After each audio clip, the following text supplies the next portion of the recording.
Hello students, welcome back. Today in this session we will study a new chapter, The 100 Races, Part 2, and this is our 6th chapter written by Elsa or Esther. It is taken our book First Flight. So let's start to read this chapter, The 100 Races. This 100 Races, it is a story of a Polish girl who has shifted to America with her parents and younger brother. As we had studied in the previous lectures, this chapter is the continuation of the previous lesson, The 100 Dresses too, and it reveals why Wanda Petronsky had not been coming to school. And Wanda Petronsky family decided to move to a big city where no one would care about their unfamiliar name. As we had studied in previous chapter, so Wanda Petronsky, a Polish girl, has shifted to America with her parents and younger brother. She is a very kind and simple-hearted. She never behaves badly with anyone. She feels disturbed when Peggy teases her, but she replies confidently and courageously. And she wears the same blue faded dress every day, but she never complains about anything. She is talented and she also wins the drawing and coloring contest. So students, let's start to read the first paragraph.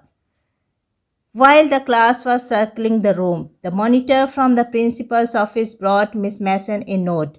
Miss Mason read it several times and studied it thoughtfully for a while. Then she clapped her hands. Attention class, everyone back to their seat.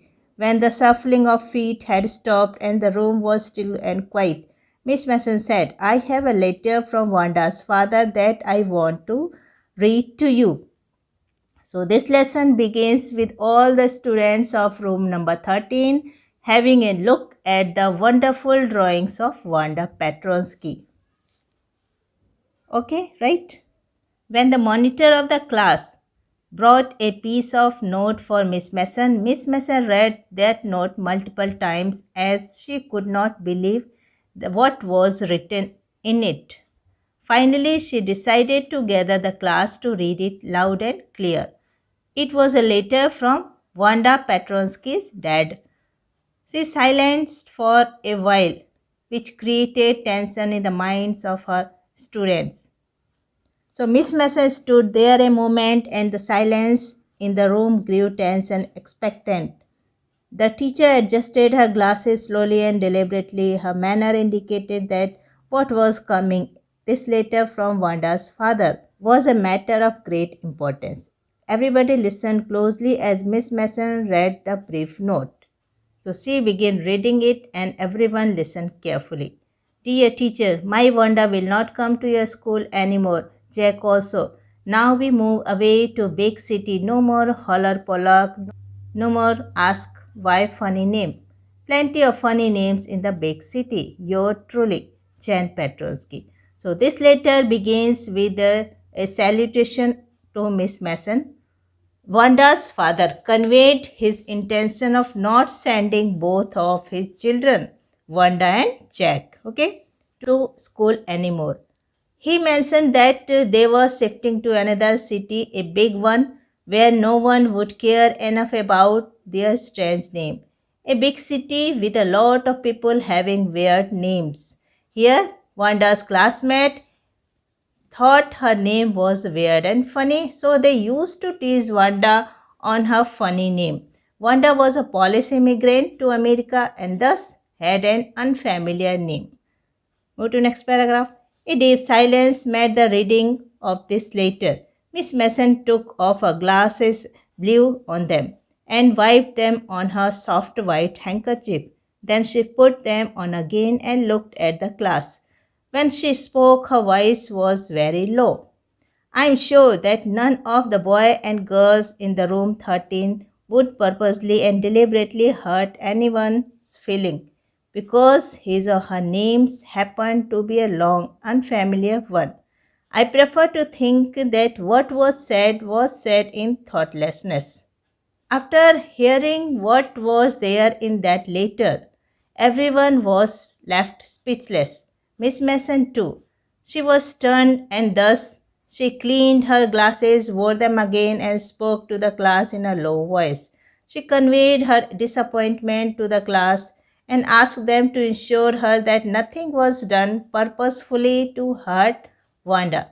She gave the children benefit of doubt that everything they did was done unintentionally. So she said whatever happened was sad and unfortunate. I know all of you feel the way I do, that this is a very unfortunate thing to have happened. Unfortunate and sad, both. And I want you all to think about it. The first period was a study period. Maddie tried to prepare her class, but she couldn't put her mind on her work. So she advised the student to introspect about it too. The first period was a study period. Everyone began thinking about what was written in that letter and how each one of them made Wanda feel. So, in their first period, Maddie could not concentrate on her studies as she felt sick for not stopping Peggy at the right time. She had a very sick feeling in the bottom of her stomach.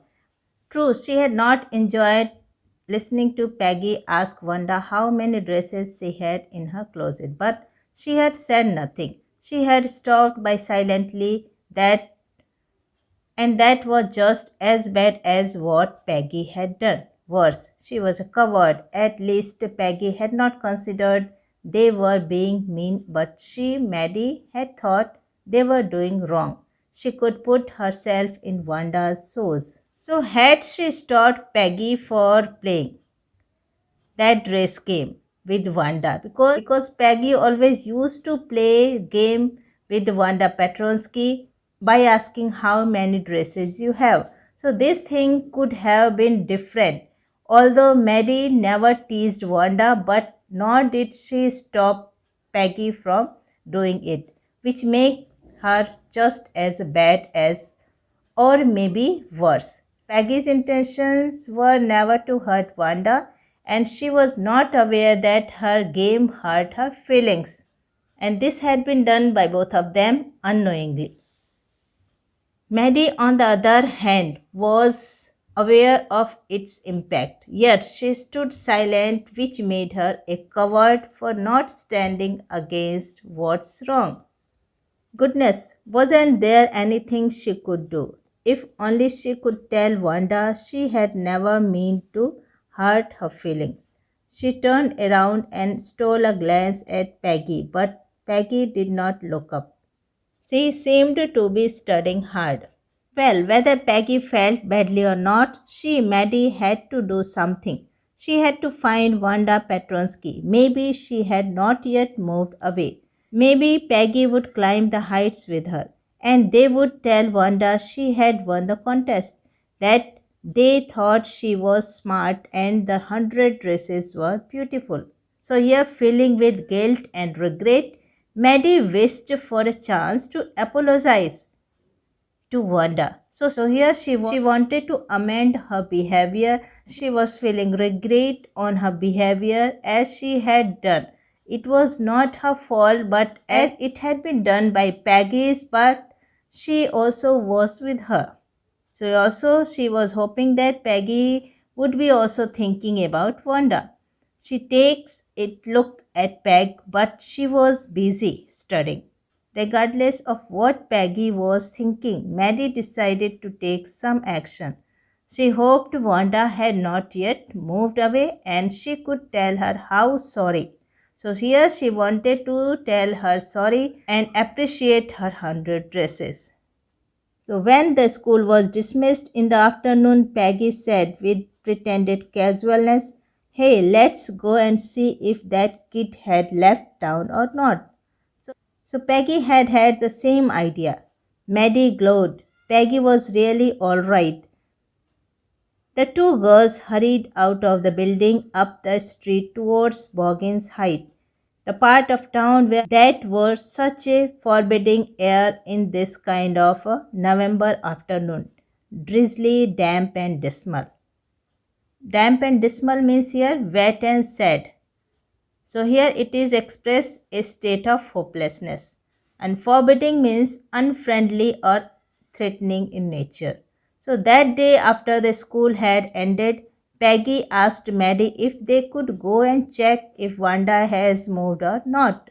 So Maddie was satisfied at the thought that they both had same plans of apologizing to Wanda.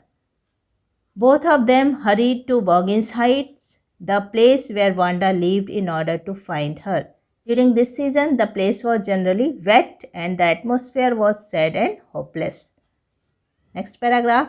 Well, at least, said Peggy gruffly, I never did call her a foreigner or make fun of her name. I never thought she had the sense to know we were making fun of her anyway. I thought she was too dumb. And gee, look how she can draw. So here in this paragraph, Peggy tries to comfort herself by murmuring that at least she didn't call her a foreigner because she was an immigrant. Okay, right? Neither did she make her feel different for having an unfamiliar name. She was always in this confusion that Wanda had no idea that those girls were making fun of her. So they thought Wanda as deaf and dumb. She has no sense to understand what the purpose of Maddie and Peggy. Wanda is such a great artist too. Mary could say nothing. All she hoped was that they would find Wanda. She wanted to tell her that they were sorry they had picked on her, and how wonderful the whole school thought she was, and please not to move away, and everybody would be nice. She and Peggy would fight anybody who was not nice. So here Maddie on the other hand couldn't say a word. What she hoped for a chance of confess, make amends. She wanted to amend her behavior. She was very regret on her behavior, appreciate her and try to stop her from moving away. In fact, she even thought of conveying her idea to protect Wanda if anyone tried to trouble her in any way. In order to reach the place before night, they hurried. So the two girls hurried on. They hoped to get to the top of the hill before dark. I think that's where the Petronsky live, said Maddie, pointing to a little white house. Whips of old grass stuck up here and there along the pathway like thin kittens. So the two girls hurried there and they saw a white little house up there which they thought was the place where Wanda Petronsky lived. Okay, right? The house and its surroundings was shabby but clean, just like Wanda's worn out blue dresses. It was faded but clean one. Thin bunches of grass grew along the path that led to the house.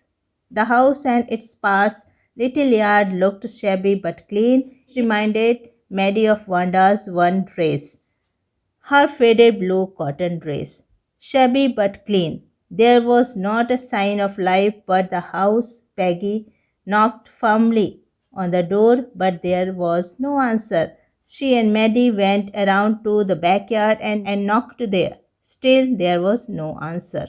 So, no one could be seen around the house. They knocked both at the front and the backyard doors, but to their disappointment, there was no answer. No one was lived there now, and they didn't get any answer. So they were disappointed.